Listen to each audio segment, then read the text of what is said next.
Hello student, आज हम AC circuit का एक टॉपिक देखेंगे। AC voltage applied to a capacitor. AC voltage applied to a capacitor. Consider a capacitor of capacity C is connected across an alternating source of EMF। आपका एक capacitor है जिसकी capacity C है। इस capacitor को हमने alternating source of EMF के across में कनेक्ट किए हैं। Now the current flowing through the capacitor is given as I is equals to I0 sin omega t। Consider this is equation number 1। ये आपका इक्वेशन नंबर 1 है। Now let q be the charge deposited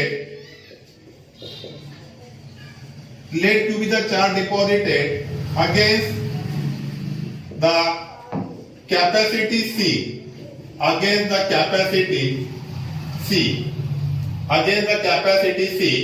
then we know that E is equals to Q by C।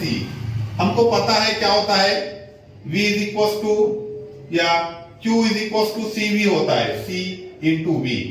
V means EMF, तो हमको EMF निकालना है तो क्या होगा, EMF is equal to Q by C। Therefore E is equal to Q by C। Equation number 1, consider equation number 1। Now the current, what is current? Current is nothing but rate of flow of charge, that is dq by dt।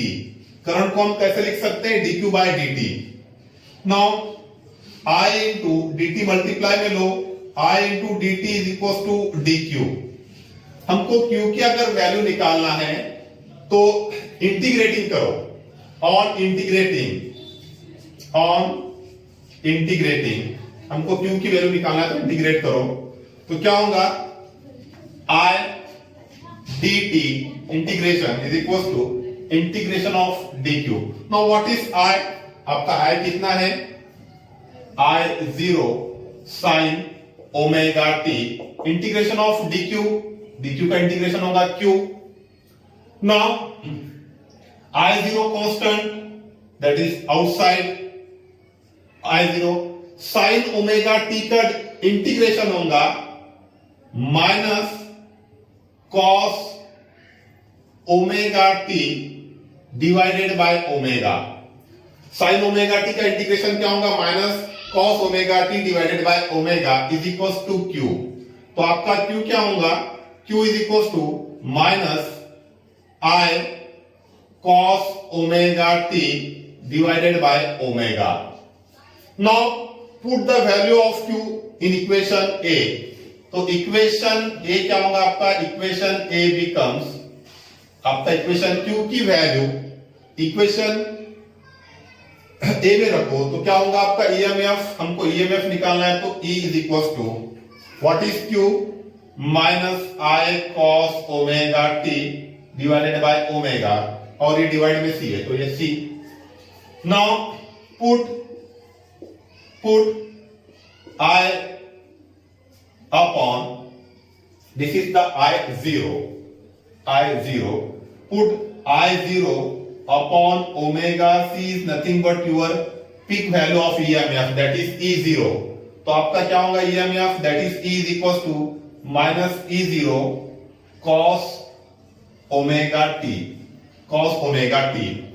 तो इसको हम कैसे लिख सकते हैं, E is equals to in terms of sin, क्योंकि आपका equation 1 current alternating current sine के फॉर्म में है तो ये भी साइन के फॉर्म में लिखो, तो minus E0 cos omega t को हम कैसे लिख सकते हैं, that is E0 minus cos omega t को कैसे लिख सकते हैं, minus cos omega t is nothing but sine of omega t minus pi by 2।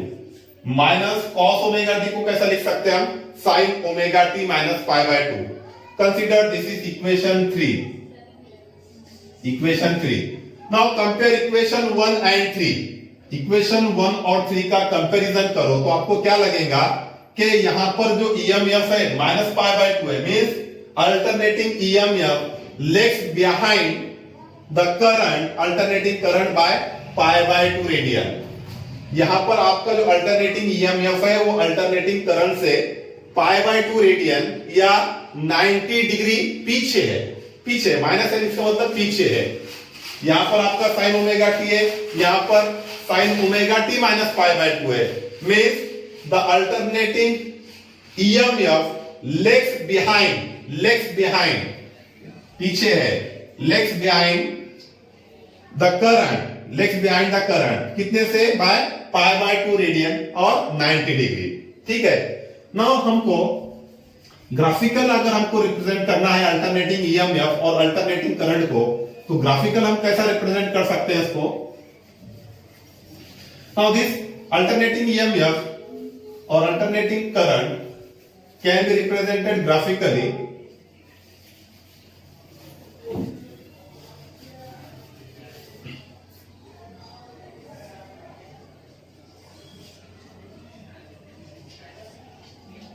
This is omega T.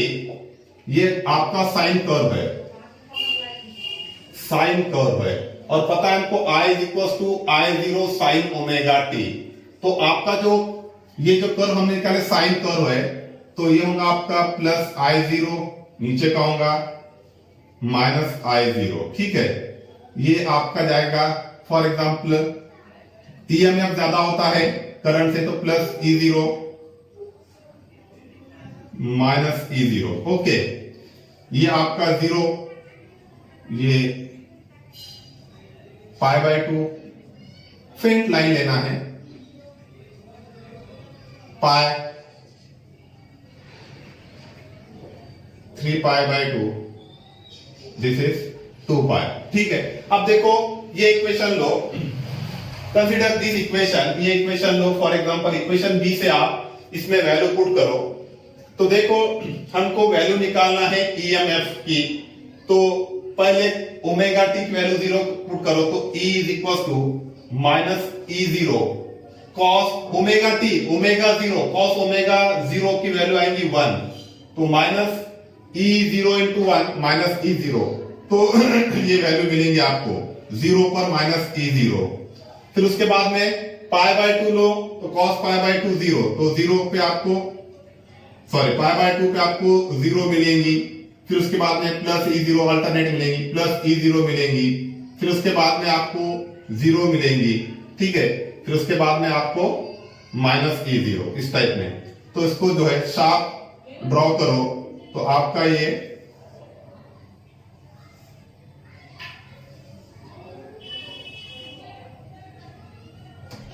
इस टाइप में आपको कर्व मिलेगा। ठीक है। This is the graphical representation of the alternating EMF and alternating current. Phasor diagram अगर हमको निकालना है, तो फेजर डायग्राम कैसा ड्रॉ करेंगे हम। फेजर डायग्राम ड्रॉ करो, तो फेजर डायग्राम ये आपका एक्स एक्सिस, ये वाई एक्सिस। ठीक है। For example this is your आपका E0 alternating peak value of the EMF. तो यहां पर y एक्सिस पे जो प्रोजेक्शन होता है वो आऊंगा आपका instantaneous value of the EMF, that is E। ठीक है। ये एंगल होगा ओमेगा टी। तो आपका करंट जो है वो ईएमएफ π/2 मींस 90 डिग्री से पीछे है, तो यहां पर हम लेंगे मींस करंट आपका 90 डिग्री आगे है, तो ये 90 डिग्री का एंगल बनना चाहिए इसमें, दोनों में ये 90 डिग्री का एंगल। ठीक है। तो आपका करंट 90 डिग्री से आगे है और करंट ईएमएफ से थोड़ा सा कम होता है। दिस इज योर I0, ये 90 है, और इसके प्रोजेक्शन, इसका प्रोजेक्शन होगा I, इसका प्रोजेक्शन क्या होगा I। This is the phasor diagram and this is the graphical representation of the alternating EMF and alternating current। Okay, इसको अगर थोड़ा सा बड़ा ले लो, ये आपका E0 करंट, ये आपका इसका प्रोजेक्शन